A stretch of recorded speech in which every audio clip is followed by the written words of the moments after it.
Continuing production of The Open Mind has been made possible by grants from Ann Olnick-Gumowitz, the Angelson Family Foundation, the Alfred P. Sloan Foundation, the Joan, Ganz, Cooney and Peter G. Peterson Fund, the Rosalind P. Walter Foundation, the Joanne and Kenneth Wellner Foundation, Sally Minard and Norton Garfinkle, and from the corporate community, Mutual of America.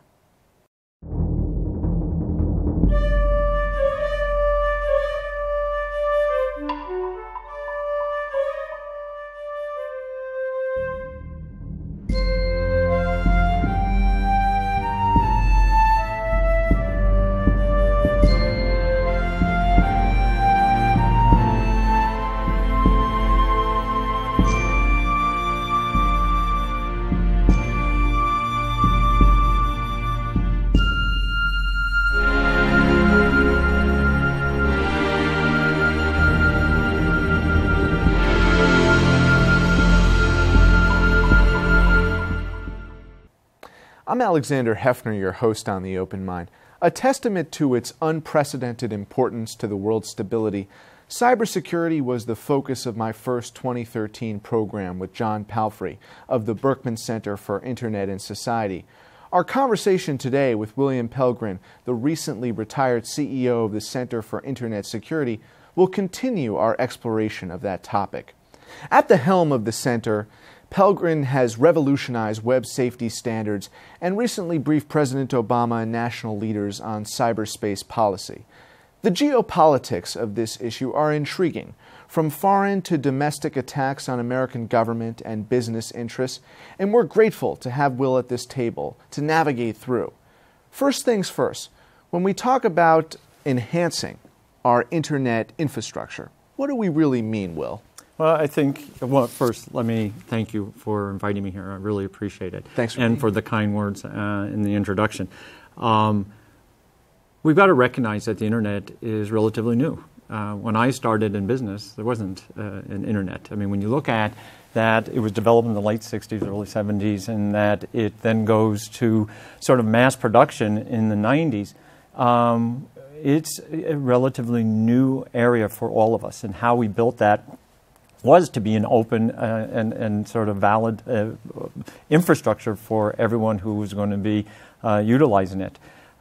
So the need to enhance our infrastructure, it really is one of looking at security to facilitate, never to impede, but to facilitate our ability to do our day-to-day lives, but to do it from the perspective and the optics of how can we be as secure as we can be. There's no 100% security in anything, but we can do a much better job, and we are continuing to do a better job in providing that enhancement to be as secure as we can. Will, President Obama gave an interview to Recode Magazine's Kara Swisher. She asked him about encryption. What's wrong with what Google and Apple are doing? And she points out that, of course, as president on the presidential BlackBerry, he has encryption and probably multiple layers of it. You were saying to me off camera, if encryption is not embedded into our email or into the major uses of the Internet, then we may never have it as a general public. Well, I think that, when we look at the types of enhancements that we can make to our security, we want to make sure that, from a user perspective, that security is baked in at the application level and is not something that's added on or something that I really need to think about. So whether or not it's encryption, whether it's two-factor authentications, whether it's all those different areas where, as a consumer, as a user, that I want to improve my security, make it easy for me to do so. Don't make it hard for me to do so. So, is a two-layered authentication process as secure as encryption? It's when you look at two-factor authentication, it's something you know and something you have. So it's a level of authentication so that if you are going to open up and send an email and you needed two-factor in order to be able to do that, we would know reasonably well that it was Alexander that was doing it. Encryption is the data in itself is not decipherable as it transfers from one place to another place or at rest, depending on the nature of that encryption. In essence, you're saying that you could combine a two-step process with encryption for the bodies of messages, and that would be the most foolproof that one could get. Well, I was going to say foolproof is not the words that we like to use because it really there isn't a silver bullet out there. However, yes, there's two processes. One would be two-factor authentication, and the other would be encryption where appropriate. You think about what happened with Sony and WikiLeaks and the whole series of episodes in which classified or privileged information was leaked. You have to believe that a two-step process had not been adopted, or at least the layers that would require, for example, the CEO of Sony, for example, to have a code, a unique code on her BlackBerry that updates every 5 seconds, in addition to the passwords. Would that have prevented the North Korean or Asian attacks on Sony, for example? Are you dubious that in actuality these high-level ambassadors or executives are not using the technology that's already available? Well, you know, without even talking about the Sony issue, let's just talk just generally across the board. We are doing our behaviors in 2015 are very similar behaviors that we've done since people started using the internet. We know right now that there are 5 things that you can do that would improve your cybersecurity tremendously, that would address the significant attack vectors that are currently out there. There's estimates between 80–85% of those of the known ones that we have. And we're not using those behaviors. We're not implementing those behaviors in a way that brings us to at least that level, and then let's focus all our resources on the remaining portion that's really complex and really difficult to do. So when you look at those 5 areas, it's really what is your environment, so counting, basically, because I don't know how you can protect what you don't know you have. Mm-hmm. Configure that environment. So now I know what my environment looks like. I know what devices I have as a user. I know what devices I have as a company. I know what my system architecture looks like. I know what my network looks like. You map that sufficiently, and then you configure it to the best ability that you can, meaning that the best standards out there, whether federal standards, whether Center for Internet Security has standards, you raise that to that level of configuration. Then you control it. And you control it by who gets access to that. That's a sort of who is privileged to get access. Now, as CEO of my old company, because of my title, they wanted to give me access to everything. Well, I had a right to get access to everything. My mandate was to have me be the least privileged person in the organization. And the reason is I could get it when I needed it, but I didn't need it as of right, because if I got compromised, then my company got compromised. So it was really important to have that conversation as to who needs what, and when you get that access and how you get that access. Then patch. We need to patch better. We need to patch frequently, and we need to make sure, because when I started in this business, a zero-day exploit, which means that an exploit's out there, actually taking advantage of a vulnerability before you really know it's there. That was theory back when I started, and now they're just coming out with zero-day exploits at a rate that's just startling. I have to say, Will, not to interrupt. That's right. Every time there is a mere second delay on Google or in Gmail, I get exceedingly worried that this whole system's about to collapse because of the work that you do and Richard Clark and other cybersecurity analysts. Is that a possibility? One day we could wake up and Google would be hijacked by some either foreign terrorist element or mischief that's happening internally? I wish there was an intentional pause on a lot of people have said that. Because how many times have you written that email and accidentally CC'd the wrong people? How many times did you, in just frustration, put something that you'd rather not? And that goes at lightning speed. So actually, I'm an advocate for pausing. A 5-minute pause would be great for me. Again, there's no 100% security. There's that whole spectrum of actors out there. I call actors from the script kiddies, who are the what I term the teenagers who are playing around and looking into it. It's the Matthew Project for war games, getting into something that they didn't realize they were getting into. Yet they can do damage. I mean, when you think about, there was a young teenager in Poland that like drains but played with them on the real world and derailed a number of them. And people got hurt in that incident a number of years ago. To the activists who are looking to right social wrong from their optics and from what they want to do, to the hackers out there, and that incorporates a really big group of actors from anything from financial crime to reputational damage to, sadly we don't see anymore, I say sadly, the common defacements that are just graffiti type defacements. There's a lot more payload that goes along with those lately. All the way up to nation states, and then the last is cyber terrorism. So you see that spectrum. From an end user, if we're looking at us from that into concern, whether or not Google or Safari or whatever, Mac is the target or could be a target.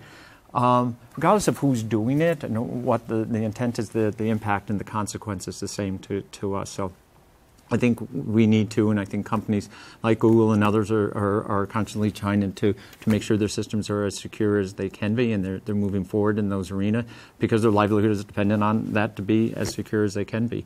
But again, the hackers, when you have a criminal population that can from any place in the world, in the privacy of your home or wherever, play around with it. It's so different than the days of the Wild Wild West where somebody was going to rob a bank, had to get off their horse and come into the bank and actually do so. Right. And let's not underestimate the massive, I'm sure, mammoth servers and layers of protection that companies that we might say are too big in the tech universe to bust, to break down, whether it's the kiddies that you mentioned or a more sophisticated attack. But what have you found in your discovery of these threats to be the motivation, principally political actors or no? And just to go to the size, I think Sure. and the vigilance, because I think that's something that's really important. I don't think we can ever say we're too big or we're too small. We're too big and therefore we're not going to get attacked because we've got this infrastructure in place, or we're too small and we shouldn't have to worry about it. I've seen attacks on very small systems and companies that you wouldn't think that they would be targeted. Mm-hmm. And the same with very large companies as well. When you see reports of all different size companies and security companies as well that have been attacked, and some of them successful. So one is about vigilance, one is about rapid detection and response. And one thing we have to get away from, we got to get away from the blame game. We can't, if somebody did something criminal, let's go after them and let's bring them to justice. But what we don't want is to build an environment that people are scared to say that something went on and something went wrong because they were either going to lose their job or they fear some different type of negative reprisal against them. And the reason for that is that I can guarantee it. There are two types of people out there, those that know they've had a security breach and those that had but just don't know it yet. So I don't think anybody else, unless you're not connected at all, hasn't experienced a cybersecurity event in some way, shape, or form. So when you take that and you say, we're not going to encourage people to report it in, you put us all at risk because then it's going to go on to the next one. So have an environment that allows people to come forward and really report that something's going on, because it is right now as important about that rapid detection and then response than it is about just the prevention of it. Another story that was drawn to my attention recently in Recode was on this most recent case of the federal government being under attack and the Social Security numbers of federal workers being divulged. And in this article in Recode, there is why the federal government sucks at cybersecurity. Does it suck at cybersecurity? No. I think that there are a lot of great people that are working very hard at the federal level. Think about the massive level of what we're talking about as well. Can we do a better job collectively? Yes. Can I do a better job? Yeah, we can all do a better job. But I think that that's too general of a term to be able to apply. Again, it goes to that sort of negative context of that. But that the OPM or the Office of Personnel Management breach that you're referring to, I may be even included in that. So it's, I'm still waiting to get my letter saying you're one of the 21.5 million people that may have been. And that's a problem too, that if your data has been breached, you don't necessarily know about it until X months later. The state by state has their own. It's not, right now, it's not a national law, federal. but there's a state by state law relative to it. And right now, there's about 800 million record breaches that have occurred that have been reported since those laws came into effect back in 2005. Just think about that. It's almost 3 times the population of the United States. I say that it's rampant, that we have to do something about that relative to it. But one more point about the OPM breach, because this is the first time that I know of that what we had is data. When you have your data stolen, like mine has been stolen in the past, I found out when I went to file my taxes, somebody already filed them. And when I went and reported it to the people I needed to report it to, my first question was, if they paid my taxes, I'm okay. I don't need to go any further. But if they didn't, then I want to clean this up. Of course, they didn't pay my taxes. They actually got a refund. And dealt with my identity and how I had to bring that back to full circle. The OPM breach, including in the 21.5 data, 1.1 million fingerprint records. So now you not only have data that's been compromised, but now your essential, what I call your DNA. You can't get another fingerprint. So that's a real concern as well. And how then do we take action to then sort of? I know what I did to sort of buffer myself, knowing that my data had been compromised. It's very difficult when your DNA gets compromised as well. I could imagine. Yeah.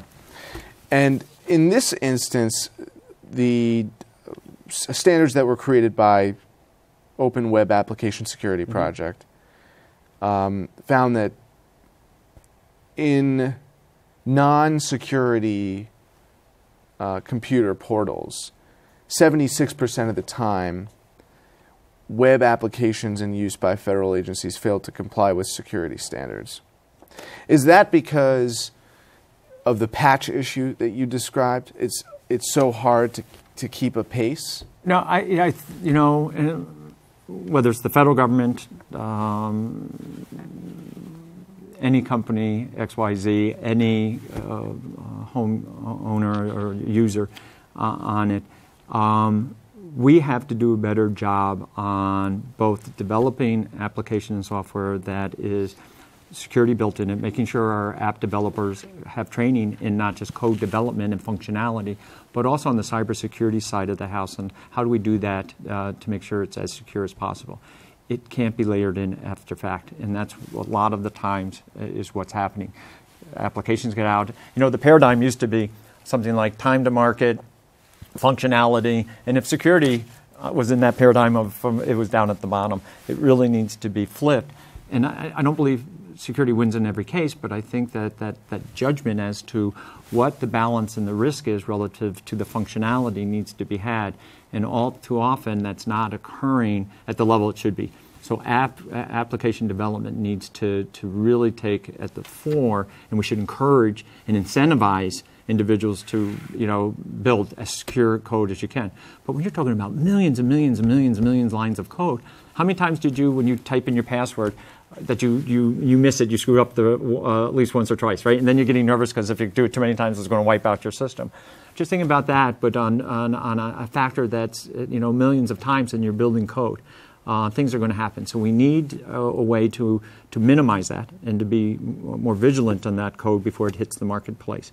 We wouldn't tolerate it if your brakes only work 50% of the time in your car. You just wouldn't do it. But we consider it almost a rite of passage, or that we have to be resolved that we're going to do that in software, and we shouldn't have that. And your mission as the CEO and now in your practice to engage in a cyber-hygiene regimen, what does that look like? And thank you, because I think it's really important to talk about cyber-hygiene. And that we have to talk about a campaign.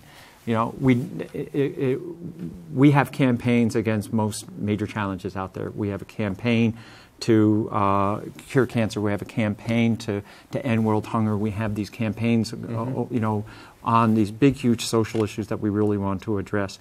Have you heard about one for cybersecurity in a way that really resonates? And so the concept was, how do we start developing this campaign that equates to there are things that are within our control and there are things outside our control. Let's just deal with the things that we can control and make it better, because we'll improve our cybersecurity by 80-85% immediately by doing that.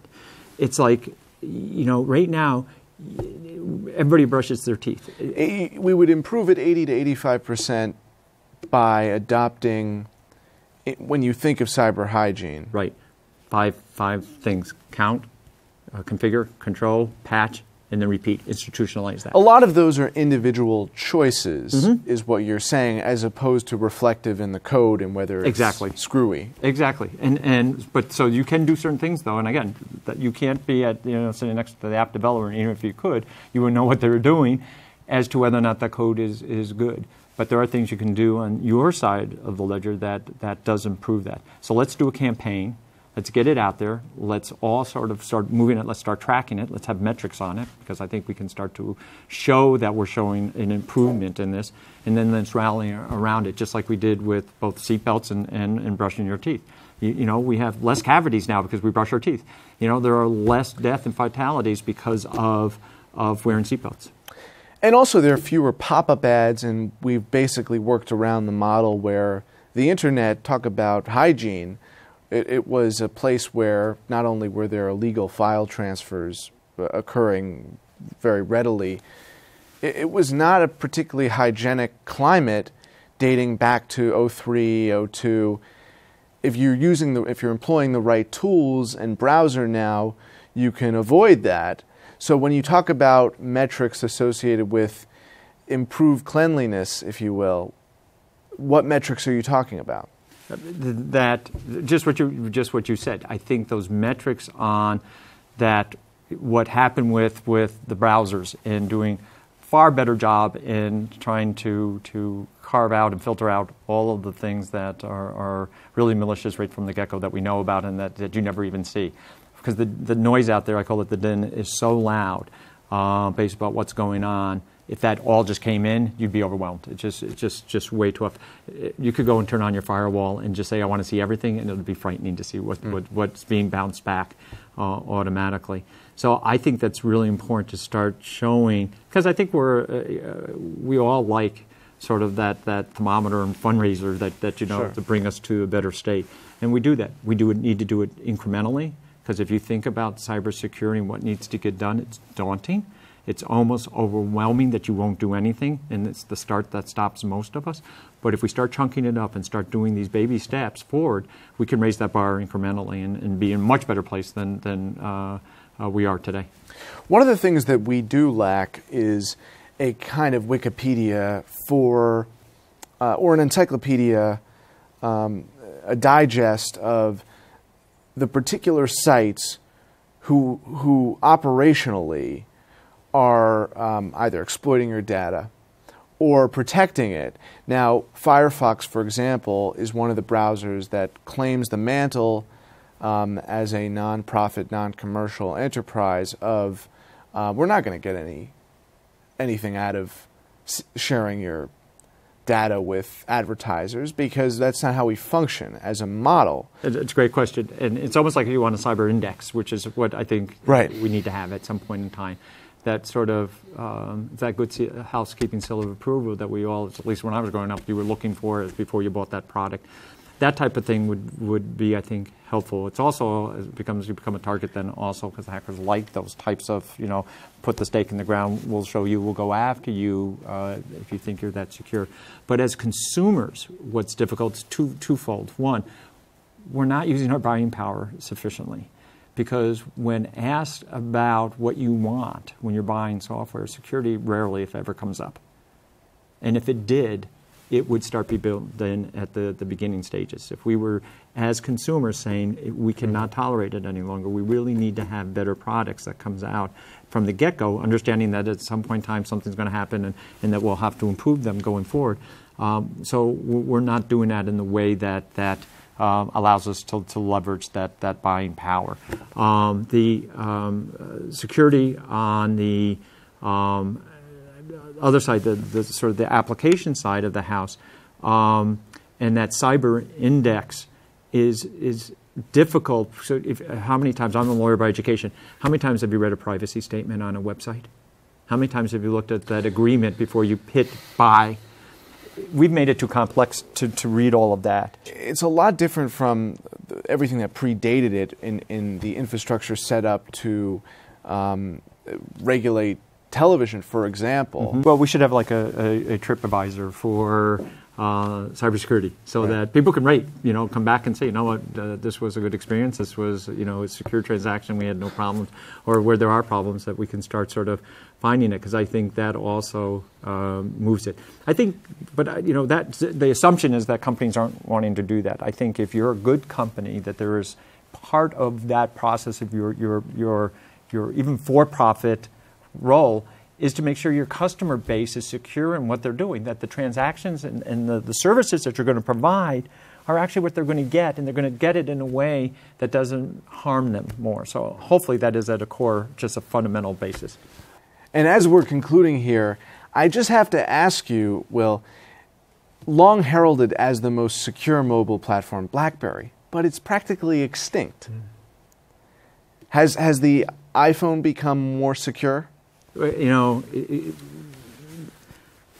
hesitate to answer it, because if we can never be complacent on any device that we use. I get asked all the time, is Apple more secure than it's the question becomes, there are attacks on all infrastructure. There are attacks on all systems, whether it's a Mac or whether it's a PC, and that just sitting back and saying one is better than the other means that you're going to be complacent, and something's going to happen, because you're going to be that 1% that you may get it. As I said a little while ago, that a hacker only has to be right once. You have to be right 100% of the time. So, Will, thank you for being with us today. My pleasure. And thanks to you in the audience. I hope you join us again next time for a thoughtful excursion into the world of ideas. Until then, keep an open mind. Please visit the Open Mind website at 13.org/openmind to view this program online, or to access over 1,500 other Open Mind interviews. And do check us out on Twitter and Facebook at Open Mind TV for updates on future programming.